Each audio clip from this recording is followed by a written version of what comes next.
let people unmute themselves, because I want to be able to dialogue and have people unmute themselves. Absolutely.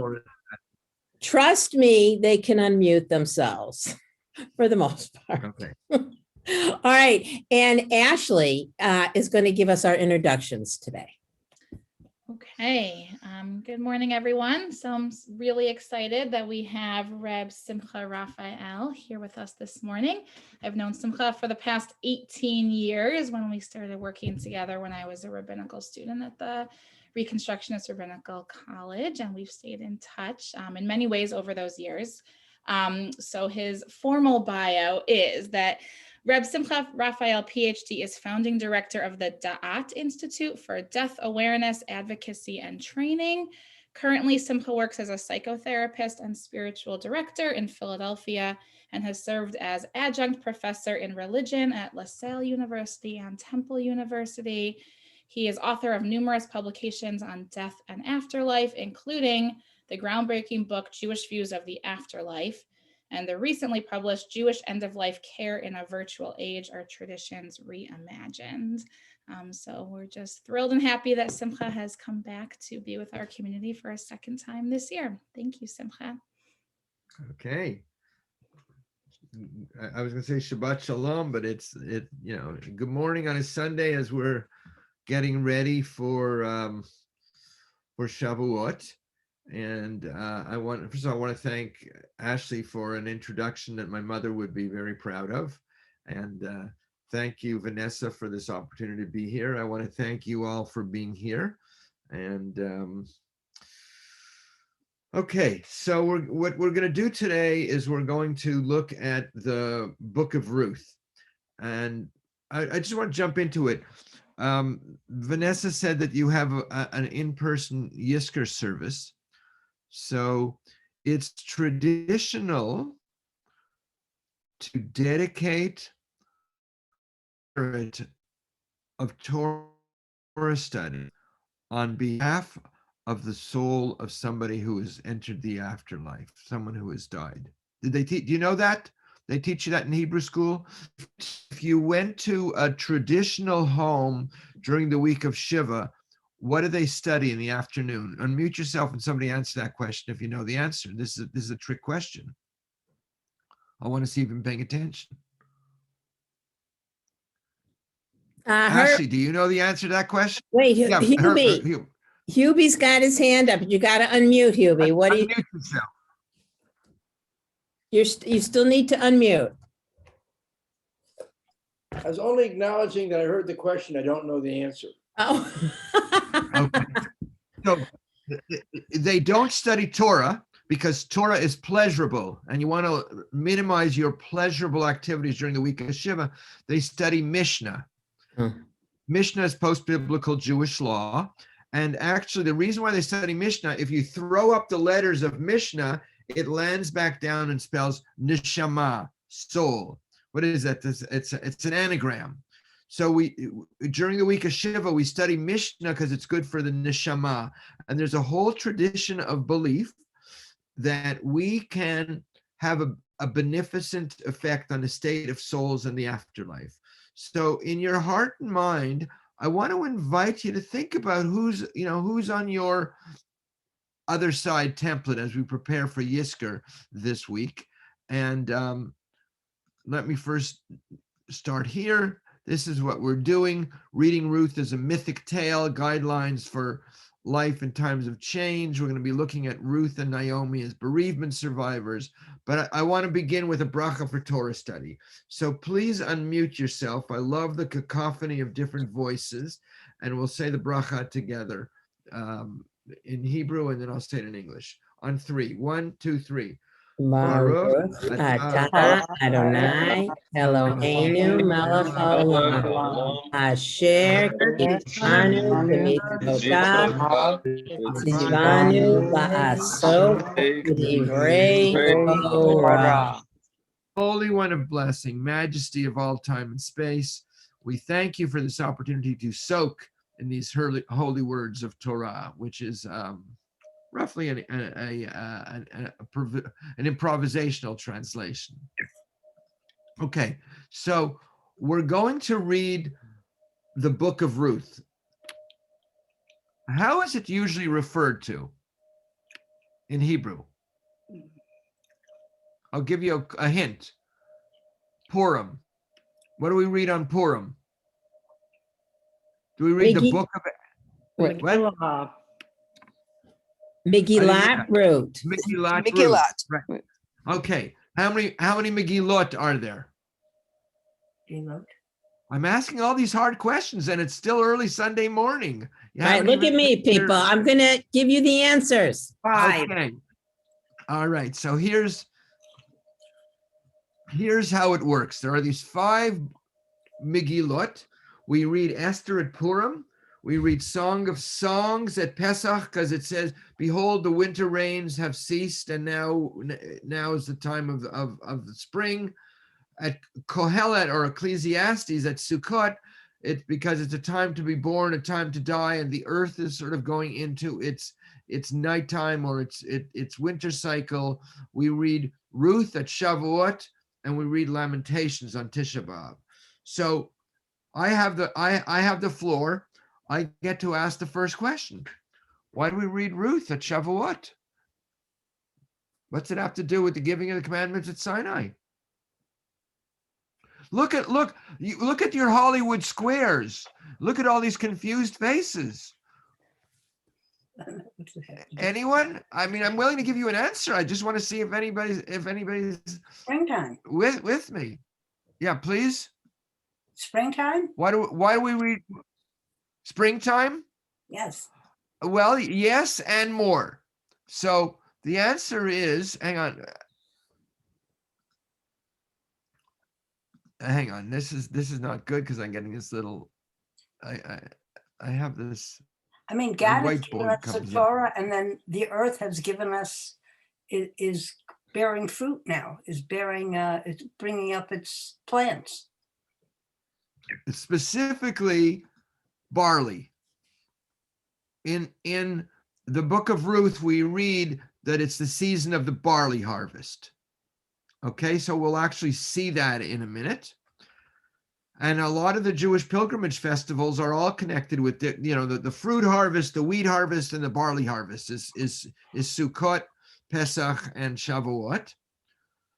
And I'm going to give away like this is a spoiler alert. The central line in there is where Ruth says to Naomi, "Where you go, I will go. Where you be, I will be. Your people are my people, and I will never leave you." They say that Ruth's loyalty to Naomi is parallel to the God-Israel covenant at Shavuot. Just the way in which Ruth stays loyal to Naomi is the way in which we want to see Israel staying loyal to God when we give them the commandments. And there's a third reason. It's the yahrzeit of King David. Oh. And there's some nice stories about King David's death, but I'm giving it away. But in the book of Ruth, we ultimately end by reading that Ruth is said to be the progenitor of the lineage of David. When you do Havdalah, what do you say about Elijah? Im Mashiach Ben David. Ben David. Ben David. And in our house, we also say Im Mashiach bat Ruth. The Mashiach is from the lineage of King David. So fasten your seatbelts. We're going to look at some texts about the origins of Shavuot and some of the themes that come up. That was yesterday's lecture. We're going to look at it. I've been teaching in 3 different previously. Yeah, you'll get it. You have a we're gonna tikkun tonight, but right, change. Ours is change. Change it is. Okay, so here's the approach. We're going to be looking at the book of Ruth as a myth. What's a myth? Well, What's a myth? A story. Well, one way we say it is like a Baba Mice. It's not really. It's a story that's, as it says here, it's true and not true. A myth gives us a deeper meaning or mystery. Will somebody be my reader? Ashley, you're on for now. Read this at the bottom. Every time that you find in our books a tale, the reality of which seems impossible, be sure that the tale contains a profound allegory veiling a deeply mysterious truth, deep the wisdom of the human spirit. Okay. So listen, if Maimonides said it, then Maimonides and Joseph Campbell is good enough. So we're going to look at Ruth not as a historical document, more as a kind of allegory of some aspect of a spiritual journey. Here's the story. We are all on a spiritual journey. We are all going through a time of transition and time of change. As you will see in the book of Ruth, Ruth didn't know what was coming down the pike next. And we don't know what's coming down the pike next. We don't know whether, are we going from a time of famine into a time of feasting? Or, where are we on the journey? So what the mythic lens does is we want to see how our story is resonated in the story of the text. You with me? Yeah. Okay. So then the next question is, when was the book of Ruth written? Here's the opening line. At the time when the judges judged. Oh, okay. Anybody know when the judges judged? Before the king? Okay. Before the king.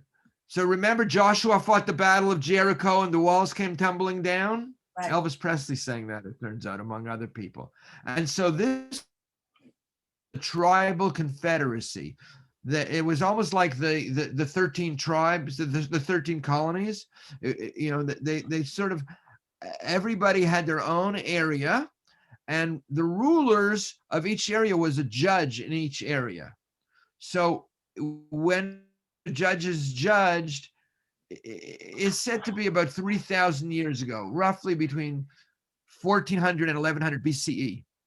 It's ascribed to the prophet Samuel, who lives, the prophet Samuel chooses Saul as king around 1000 BCE, but it's probably written in the 4th, 5th century BCE.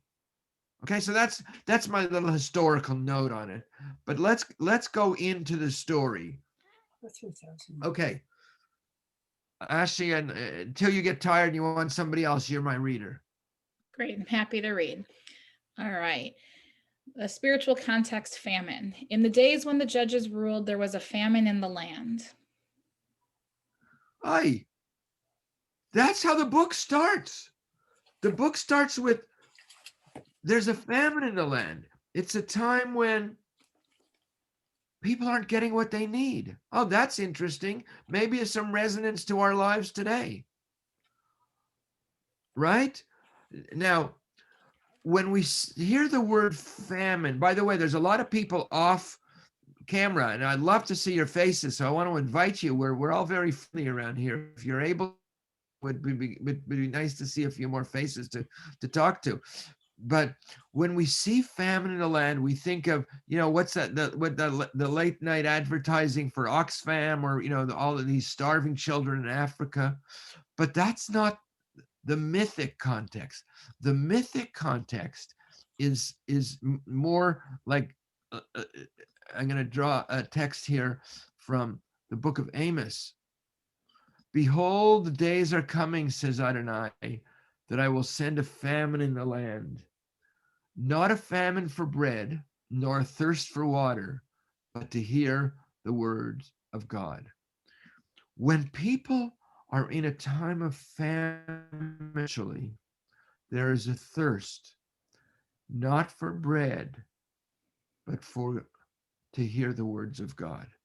And in a way, this whole past year, we've been really looking for some deeper spiritual nourishment, because we haven't been able to get our nourishment in our social context that we usually do.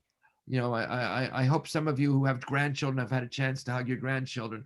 I had my first face-to-face Shabbos dinner at my home on Friday night. So people are reporting a returning to social interaction or an awkwardness in returning to social interaction. But the starting line in the book of Ruth is that there's a famine in the land. All is not the way it is supposed to be. And the question that you want to ask yourself is, what are the ways in which you've been hungry spiritually?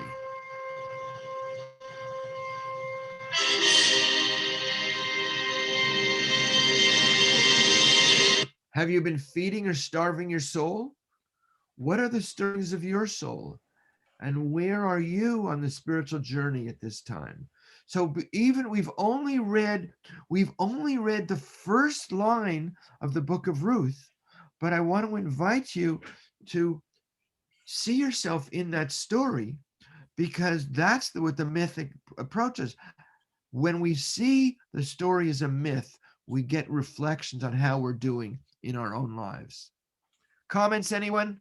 I've done my homework. I got my show and tell here, but I want to invite your response and your interaction. Anybody have any comments, questions so far? Because we're only on the opening line of the story, but it gets very. Hello? Phyllis, do you have a question? No, I don't have a question. He said we're only at the opening line, and I was hoping we would move on to get to the meat of it.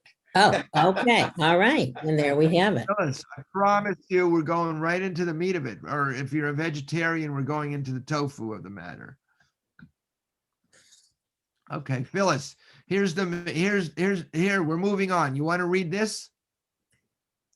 Phyllis, I just muted you, but you can unmute.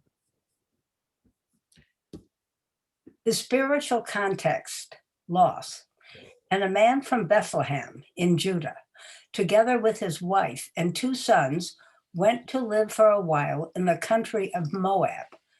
The man's name was Elimelech, his wife's name Naomi, and the names of his 2 sons were Mahlon and Chilion. They were Ephrathites from Bethlehem, Judah, and they went to Moab and lived there. Ruth 1:1-2. Now Elimelech, Naomi's husband, died, and she was left with her 2 sons. They married Moabite women, one named Orpah and the other Ruth. After they had lived there about 10 years, both Mahlon and Chilion also died, and Naomi was left without her 2 sons and her husband. We got very quickly into the story. We're still in the first chapter, but look what happens. They're refugees. They had to leave the land of Judah to go to Bethlehem. They had to leave, they had to leave Bethlehem, Beit Lechem, the land of bread. There was no food. They had to go to Moab. Naomi's husband died. Her sons married, and both of her sons died. That's a lousy story. And what do we see in that story? We see the story of our own lives. I can't see you, but I imagine looking at some of you that you've lived too long to know that life doesn't always give you what you want. You know, we live in this culture that sort of Hollywood based. You know, like the princess meets the prince, or you buy a new car and you'll find the perfect person, or you want to get the perfect body, or you get the perfect part, whatever it is. And then it turns out that it didn't work out that way, that people die, that relationships break up, that crisis happens like we have been living through. And what happens, and what we see in the story of Ruth, is that loss and trauma happens. And where we're going with this, and what we get to learn from Ruth and Naomi on Shavuot, is how one deals with our own sense of loss, and with our own sense of trauma, and with our own sense of crisis, determines, are we victims of our own life, or do we rewrite the script? Anyone? Comments? Questions? Okay, so we're going to go from. Well, Yeah, please. Reb Simcha, I mean, I invited you back, but I think for a reason this year has been a year of loss and grief for different things for all of us because of the pandemic. Whether we knew someone who got sick or passed away, or we didn't have a graduation or a wedding. So I think it's absolutely relevant in 2021. And to even jump forward, like we've dealt with the physical infection basis of the trauma of coronavirus, COVID-19. We haven't, as a country and as a culture, fully dealt with the implications. If there's 600,000 people who've died, that means there's at least somewhere between 3 million and 6 million families, individuals that are affected by grief. The pandemic wave of grief is just coming in. That's right, and I think that's right. And I think as a whole, our culture is actually pretty lousy in dealing with death and grief. Judaism is much better than our culture as a whole, but I think the underbelly of that is, if we can shove all the SH under the rug and ignore it, then why not? And let's just say some people are better at doing it than others. There's something in the chat. Anything I need to know about? Okay. Vanessa, you monitor the chat. If anybody puts a comment or question in the chat, please. Absolutely. I see that Abby put in commitment, and I think that was an answer to a previous question. But I will continue. I'll continue to monitor the chat. Okay. Somebody else want to? I'll ask you. You go for it. You're my reader tonight. I only see a white screen. Okay, Yeah. so I got. I only see a white screen as well. It's not just. Thanks for clarifying for me, Vanessa. Okay. Anytime. How about now? Now I see a black screen, but now it's coming to dealing with trauma. Okay. Now we have it, dealing with trauma. All right. When she heard in Moab. Read.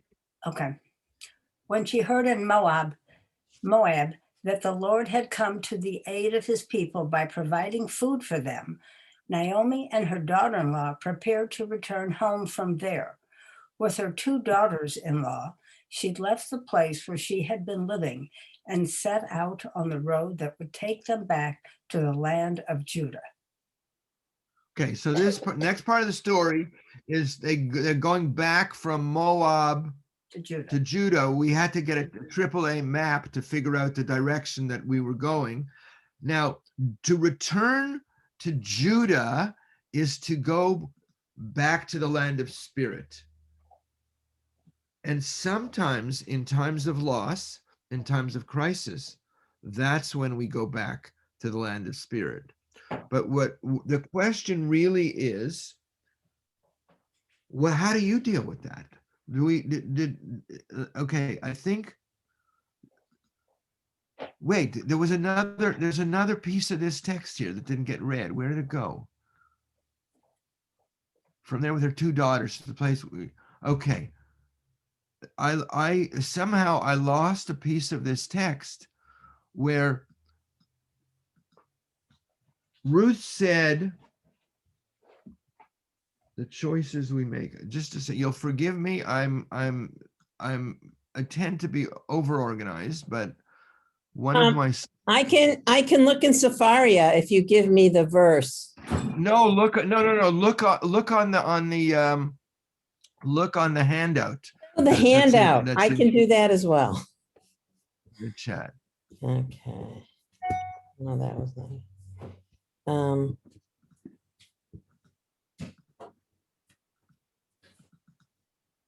Okay.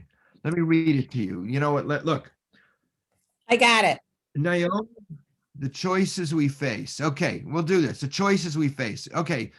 Sorry about that, folks, but now you see why I put in my slides. Go. Then Naomi said to her 2 daughters-in-law, "Return home, my daughters." Wait. Hang on. Forgive me. Go off the screen share. forgive me. Okay. We're not there yet. I'm jumping ahead. Don't let me confuse you. Okay. Stay with me. All right. Here's what I want you to see. I'm still trying to figure out how we respond to grief. Okay. Ashley, you read, please. Okay. Don't call me Naomi, she told them. Call me Mara, because God has made my life very bitter. I went away full, but Adonai has brought me back empty. Why call me Naomi? Adonai has afflicted me. God has brought misfortune upon me. Okay. Ashley, what's going on here? What do we see Naomi doing? Weeping. She wants her name to better reflect the state of emotions that she's in. She's dealing with her grief realistically. She's saying, don't call me Mara, don't call me Naomi, call me Mara. She's saying, I am in acute pain and I am going to honor my pain. So the question is, how do you deal with pain? You know, do we deal with it by pretending it doesn't exist? Do we deal with it by making all kinds of excuses and hoping it'll go away? What have been the places of loss in your life? And in what way did life not give you what you wanted? And what do you need for strength and resilience on the journey? That's really important that we ask ourselves these questions. That's what we're seeing from Naomi and Ruth's story. How are we going to deal with how are we dealing with our loss and with our grief?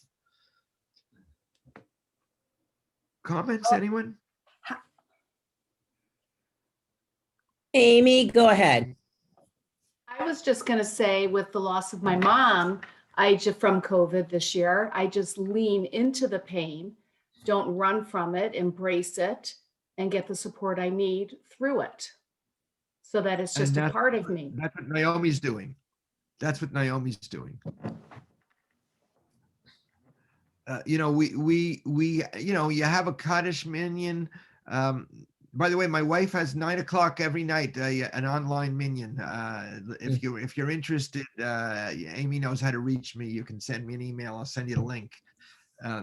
That's what she did. She said, she's not a morning person, my wife. She said, I want to make sure I have a minyan, and I have a lot of rabbi friends. She said she's had over 90 different people lead services every night at 9 o'clock. She's saying, don't call me Naomi, call me Mara. And so that's, you know, so that's one thing that we learn from Ruth's story. Then the story goes on. Amy, you can read this, please. Amy or Ashley? Amy, well, you know, I see the two of you together, so I'll let Go ahead, Ashley take a break. Go ahead. Want me to read? Okay. Choices we face on the journey, commitments we make. Then Naomi said to her 2 daughters-in-law, return home, my daughters. I am too old to have another husband. Even if there was still hope for me, even if I had a husband tonight and gave birth to sons, would you wait until they grew up? Would you remain unmarried for them? No, my daughters, it is more bitter for me than for you, because the Lord's hand has gone out against me. At this, they wept again. Then Orpah kissed her mother-in-law goodbye, but Ruth clung to her. Look, said Naomi, your sister-in-law is going back to her people and her gods. Go back with her. But Ruth replied, don't urge me to leave you or to turn back from you. Where you go, I will go, and where you stay, I will stay. Your people will be my people, and your God, my God. So we have here 2 sisters. One, I am going to go forward and go with my mother-in-law Naomi, and the other one saying, okay, I'm going to go back to my people. Now, the thing, a husband tonight, you know, and gave birth to sons, would you wait until they grew up? It's a whole thing we're going to see in a minute about levirate marriage, where in this culture, if a woman's husband dies, her brother is supposed to marry her. That I'm not recommending it, by the way, okay? But here's the essence of this piece of text. It's her brother-in-law. Just tank, listen.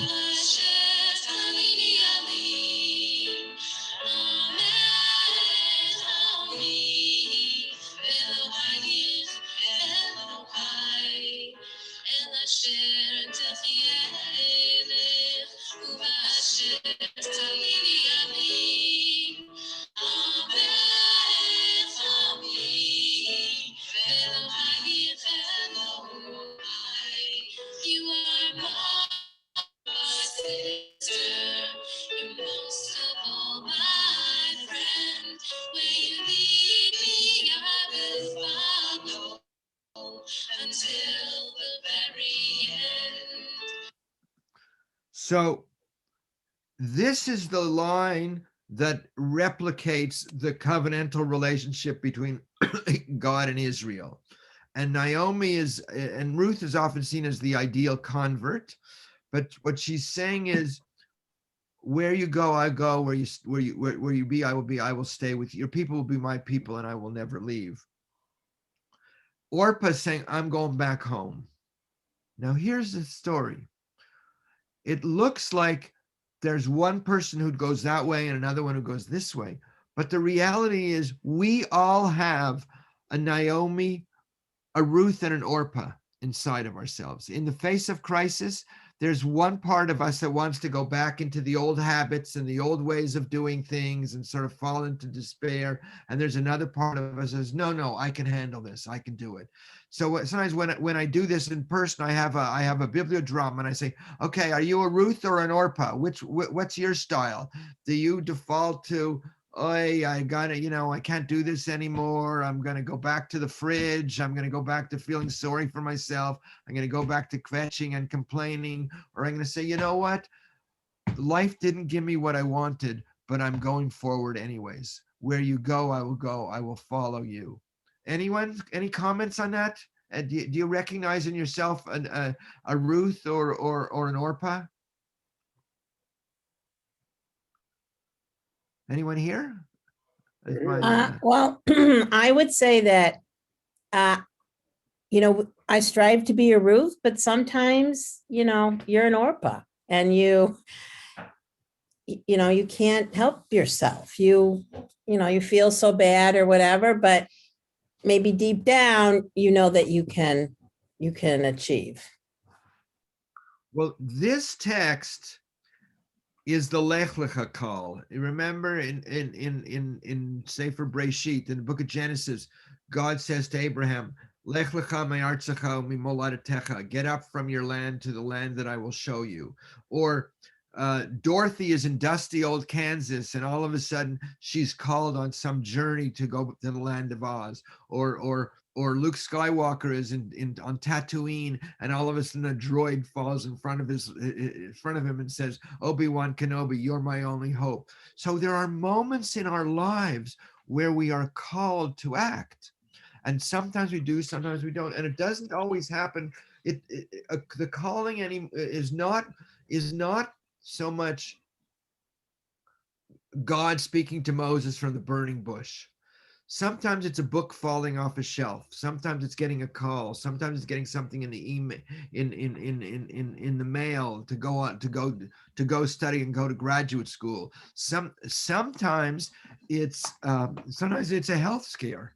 So we get different moments of Lech Lecha where we're called out of our complacency. And I think we've all been called out of our complacency in this past year, and the journey's not over. Please. Yeah. Mary says we do both. We go to our place of comfort, and then after a time, we go forward. Well, that's absolutely right. And what we're going to see from the Ruth story, we see from Ruth a sense of tenacity. But the question to ask yourself here really is, in what way is God calling you, and are you answering the call?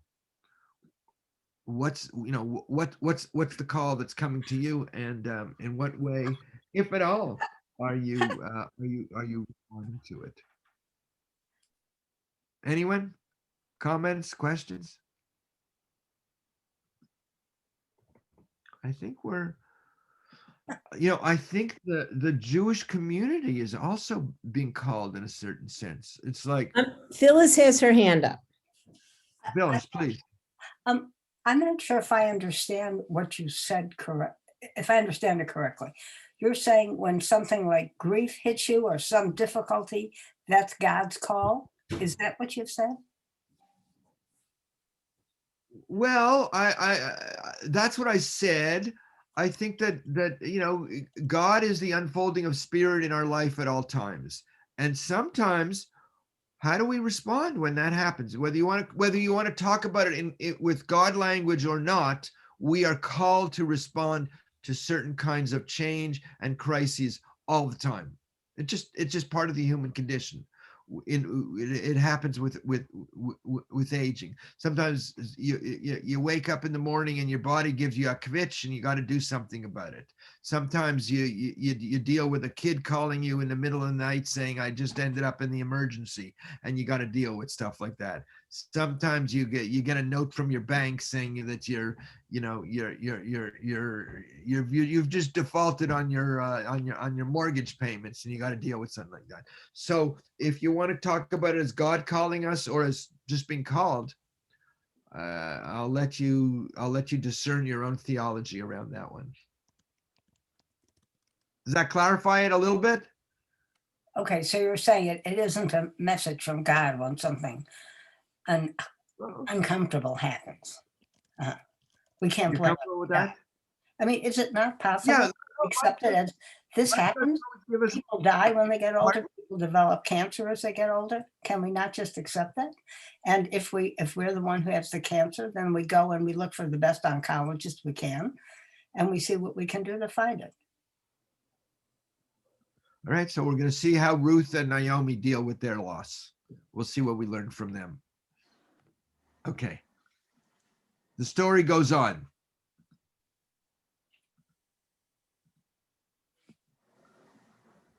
All right. Someone who hasn't read?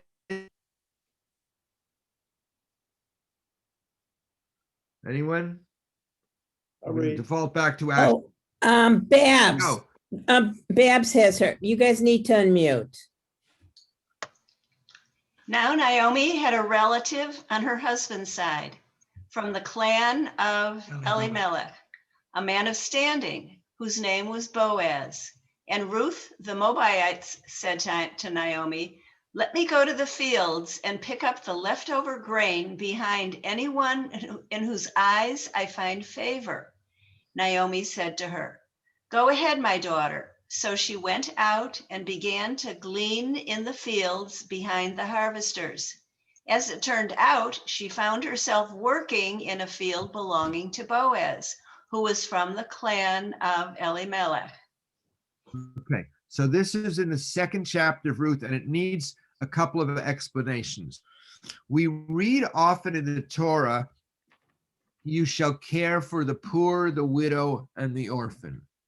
And there was actually a practice in ancient Israelite culture where they would leave the sides of the field unharvested so the poor, the widow, and the orphan could come in and glean from the fields. Today we have in the Jewish community, we have benevolent care organizations in this country. We have a social security network.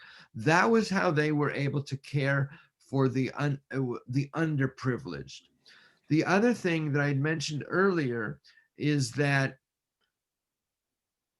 a woman in this society, look, you got three women who are all widowed. In this society, they have neither social status nor economic power. Okay? Look, in this country, a woman couldn't get her own credit card in the 1950s, so what was it like in ancient Israelite culture? So you needed somebody to redeem the widow, and it was the as I said, it was the brother of the man who died. If man died, his brother would marry the widow. But here he doesn't have any, Elimelech didn't have any brothers, but Elimelech has a relative, a cousin, we'll call him, that is Boaz. Boaz. So in this chapter, in this passage over here, what we see is that Naomi says to Ruth, listen, my late husband Elimelech had a cousin named Boaz. You could go and glean in his fields. Okay. Now, I want to take it from the history to the myth. When we're going on a journey in our life, sometimes we meet people who are allies and benefactors who help us out. If you look at the history of your life, did you bump into people who somewhere along the way pointed you on your journey where you were able to, to your surprise, find what you needed in times of famine, what you needed in times of crisis? I don't know if my internet is lousy or if everybody's off screen. I don't see too many people here. Oh, there's a good number of people still on screen. Yeah. Is that better? Well, Amy, anyone want to? Amy has her hand up. I was just going to say that it's our community. Our community kind of guided us through this year and a half. And the clergy was incredibly supportive and hands-on and met the community where they needed to be met so that there was always a support system in place. All right, Vanessa, I don't know if you're recording that, but you got to put it on your congregational website as like a testimony to. I'll cut it out of the hour-long recording. I'll call Amy and I'll get it. And in our life, sometimes there are people who show up that way. You know, I remember going to a workshop and there was a rabbi there by the name of David Zeller, alav shalom, and he said, "Oh, you want to come study with me in California?" And I went to California, and then I ended up writing my dissertation on life after death in Judaism, and then my dissertation became a book. And so like there's pieces. If you look back on your life, there was remember the scarecrow? He goes, "Go this way." So there are people who point to us. Point the way, point the direction for us. So Boaz is a kind of a benefactor, an ally on Ruth's journey. The text goes on. Nope, I got my white screen up. So let's see if do you have no. There's some setting I have to get rid of here, but you'll forgive me. Am I up? No, It's coming, and I know that Hubie wants to be the next reader. okay, Please. allies visible and invisible. So Boaz said to Ruth, my daughter, listen to me. Don't go and glean in another field, and don't go away from here. Stay here and be my servant girls, and be with my servant girls. Watch the field where the men are harvesting, and follow along with the girls. I have told the men not to touch you. And whenever you are thirsty, go and get a drink from the water jugs the men have filled. Okay, so what you see here is Boaz is emerging as Ruth's protector.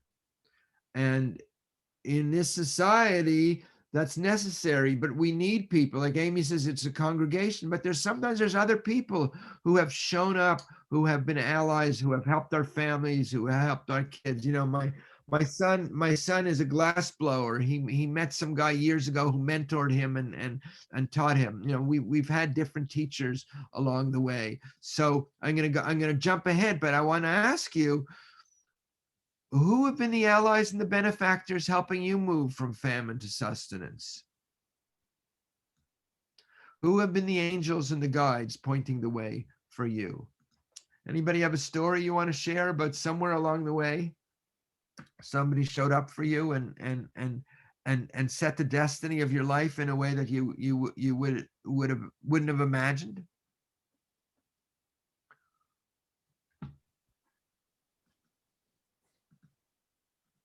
Another text. I think Phyllis had her hand up to share a story. Oh. Okay. Yes, I will tell you a story. I have a child who is almost 50 today, When he was 5.5, he was diagnosed with cancer.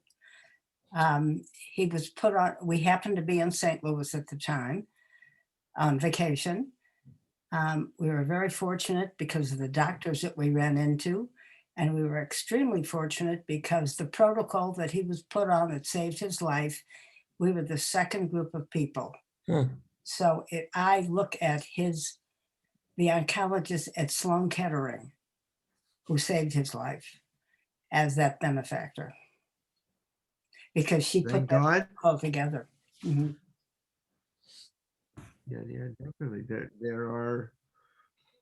There are moments like that where we, it reminds me of the person who called my wife one day and said, there's a white Jewish baby available for adoption.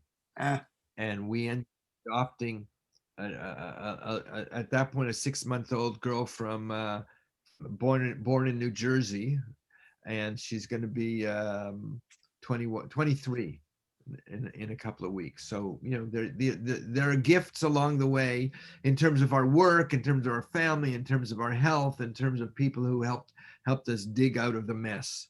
So Boaz and Naomi are that for Ruth, because they set her on the journey of her destiny, which we will see in a moment. I want to make sure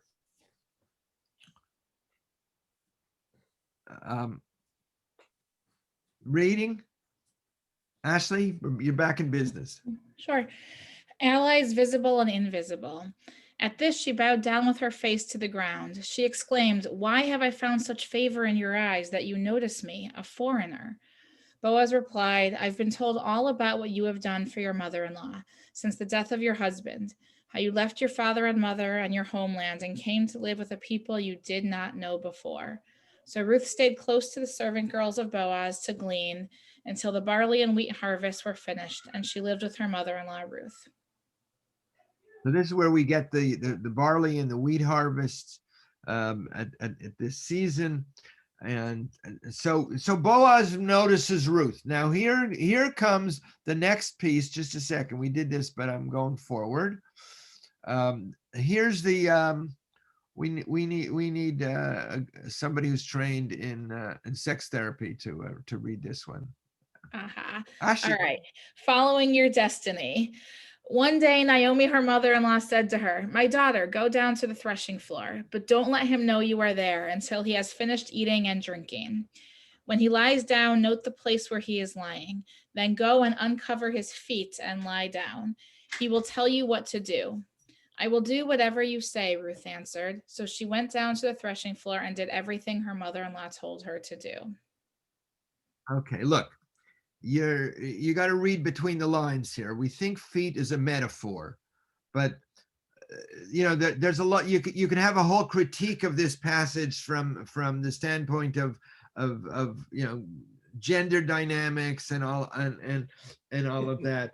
But basically, Naomi is sort of encouraging Ruth to, as my kids would say, hook up with Boaz.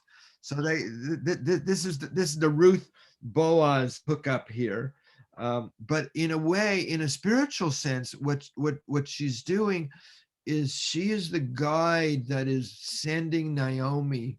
Naomi is the guide for Ruth, who is sending her on the destiny of her life and her soul.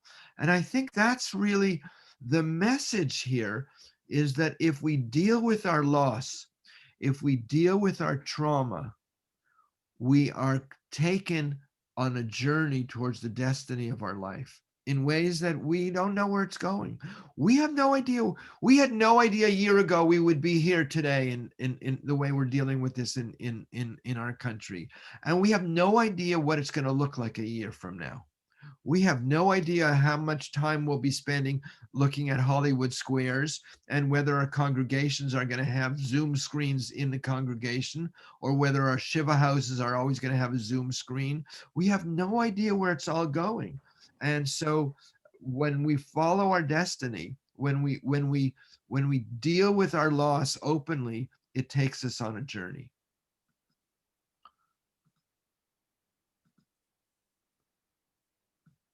we got a few more minutes. I got a few more texts. Anyone, comments, questions?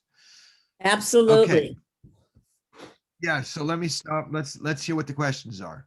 I don't know. We have more time. Let me quickly look and see if we have any questions. I don't see any. So go ahead. I don't know, must be my internet connection because most of these screens. Okay, Vanessa, we'll ask you to read this one. Absolutely. I'm waiting for it to come up. It's not on yet? Yep, there it is. Calling to world transformation. So Boaz took Ruth and she became his wife. Then he went to her and the Lord enabled her to conceive and she gave birth to a son. The woman said to Naomi, praise be to Adonai, who this day has not left you without a kinsman redeemer. May he become famous throughout Israel. He will renew your life and sustain you in your old age. For your daughter-in-law who loves you and who is better to you than 7 sons has given him birth. Then Naomi took the child, laid him in her lap, and cared for him. The woman living there said, Naomi has a son, and they named him Obed. He was the father of Jesse, the father of David, King David. I'll read this.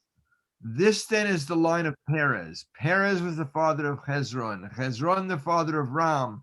Ram the father of Aminadab. Aminadab the father of Nachshon. Nachshon the father of Salmon. Salmon the father of Boaz. Boaz the father of Obed. Obed the father of Jesse. And Jesse the father of David. Jesse is the father of King David, and the Messiah will come from the lineage of King David. And Ruth, in following her destiny, in responding to the grief and loss that she has been through, ends up being the progenitor of the messianic lineage. Her life story is world transforming.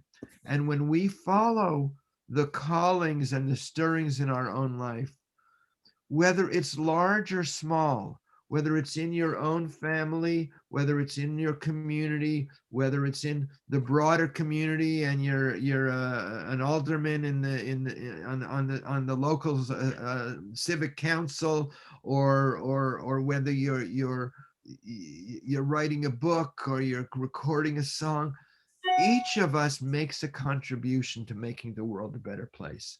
And I think that, to me, is the message both of the book of Ruth and of Shavuot. The message of the book of Ruth is, if we deal with the grief and loss, we call ourselves Mara, we grieve when we need to, and we follow the stirrings, and we are open to the people who point us in the direction, then we do what we're supposed to do. We create what we're supposed to create, in spite of the fact that there's death and loss, and we make the world a better place. And the Shavuot message is, if we hear the stirrings, that the rumblings that came down from Sinai, and how we hear the Torah anew every year, then we are agents of making the world a better place.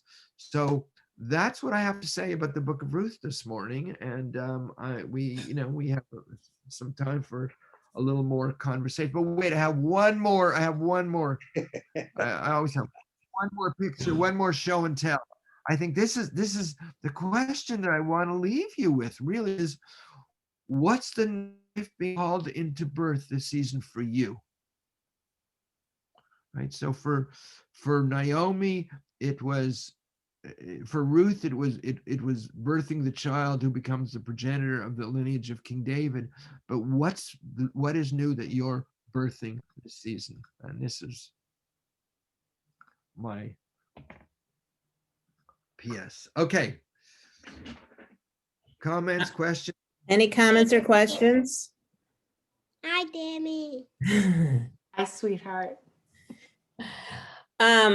Well, I will tell you, one of the things that we're working at Makom Sola Lakeside is multi-access to all of our programs. There has been, I don't know that I want to call it a silver lining, but I think that COVID opened up for us that we can, first of all, pivot, and second of all, we can go online and offer up multi-access. Some people have come to our programs who haven't been there for years because they can get there through the computer. So, or iPhone or phone or however they get here. So that's one thing that we're thinking about birthing this year. Yeah, and I think that's, I mean, that word came out this week. Someone was writing about not hybrid, but multi-access.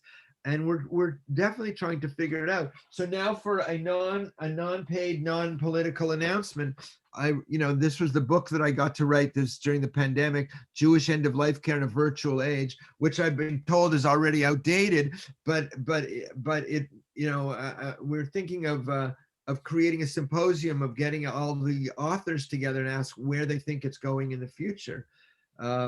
People doing Zoom funerals, people doing pastoral visits. When the Jews went through the Crusades and the Black Plague, soon after that, we created Yizkor and Kaddish.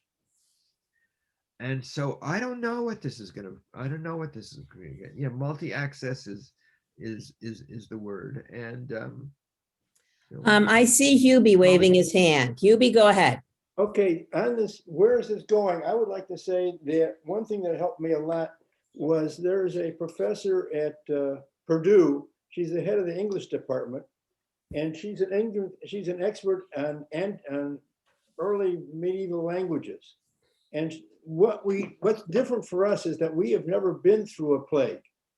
But plagues are not new to the world, and they've been for many, many times. And she, in a typical professorial manner, she does 24 lectures. You got to plow through them, okay? They're all on I think on Amazon Prime. And what she points out, and if you'll study it, different people came up with different techniques during the plagues. And I think we're seeing that here too, that different people approach it differently. And about the only thing that I would say is a little bit down is that the plagues do not go away. In other words, it's not going to be a newspaper, read it in the newspaper and you put it in today's trash and it's gone. Unfortunately, there's certainly implication that this plague is going to be with us for years to come. And a lesser demand because of modern science, we're able to control it. And so I think I would just simply recommend, in terms of seeing where we're going, just like we did with the story of Ruth today, interpret some of the remarks and figure out how it works. Go sign up and read this from this woman. Incidentally, I would clarify, say I have no interest, I have no stock in Amazon or anything like that. But she is probably the most intelligent person to contribute on the plague. Rabbi. Oh, I'm sorry, Reb Simcha and then Rabbi. And Rabbi Sarada, you need to unmute. Hubie said, after the Black Plague came the Renaissance. So we don't know what's coming down the pike in the rest of this decade. We just don't know what the decade of the 20s of the 21st century is really going to look like. Yeah, Rabbi. Hi. It's nice to see you again. I'm so glad you could join us this morning, and thanks to everybody for signing on. I just wanted to say something about the book of Ruth, that, unlike in places in the Torah where God first comes and tells someone, this is what I'm going to do and this is what's going to happen for you. Ruth doesn't know that, nor does her mother-in-law, right? I mean, they're just living their lives. And they don't set out on this journey in order to become the progenitors of the Messiah, or King David, right? They set out simply to live, right? To survive, to thrive. And, I think that has its parallel for us too, because no one comes along and tells us this is the way and it's all going to work out. Don't worry about it. Instead, we have to struggle, we have to work, we have to think, we have to decide what we think is best for us. And then only looking backwards can we see, wow, God was in that the whole time, right? And helped us along the way. So that to me is the incredibly modern story that we find in Ruth. And this is about the response to what you just said and to what Phyllis said earlier. In fact, God's name does not appear in the book of Ruth. I'm bringing the sense of it being kind of the unfolding of spirit, but you're right. Sometimes the question is, when we're in the middle of a crisis, do we see ourselves in the, how did Jean put it, the chalice of opportunity or the crisis of chaos? Sometimes it's like, oh my God, I can't believe this. I can't believe this. And what I sometimes have to say to people is, hang on, you need to sit back and take a wider perspective, because this is unfolding in ways that you don't yet see the ending. So sometimes when we're in the middle of it, it's hard to see where it all is. That's why we need to read the book of Ruth every year to remind us. Absolutely. Hubie, someone asked, what's the name of the professor? Is it Dorsey Armstrong? Yes. Oh, I Googled it. Full transparency. I Googled Purdue and plague. She came right up. So, and Phyllis. Department. Right. Yes, that is her. So any other questions or comments? I do want to remind I want to thank Reb Simcha. Beautiful, beautiful. You got us ready for Shavuot tonight, and he put the Da'at Institute in our chat. I'm also going to put in our chat, it's sign up and come to Yiskra tomorrow morning at 10:30, right, Rabbi? Yes, yes. And also come on down for ice cream from 2 to 4. So as we ease back in with an abundance of caution of seeing people together, please come to Macomb and see everybody. And what a great way to start off the Chag. And I thank everybody for coming, especially Reb Simcha. And I want to say, we'll see you next year. And the next Jewish year. And I'll be in touch about a topic. I think these mornings are enlightening and set us on our way as we begin today preparing for Shavuot. Okay, thank you all. Chag Sameach, and Chag thanks Sameach. for this. Bye-bye. Thank you so much. Wonderful. Thank you. Thank you. Bye-bye.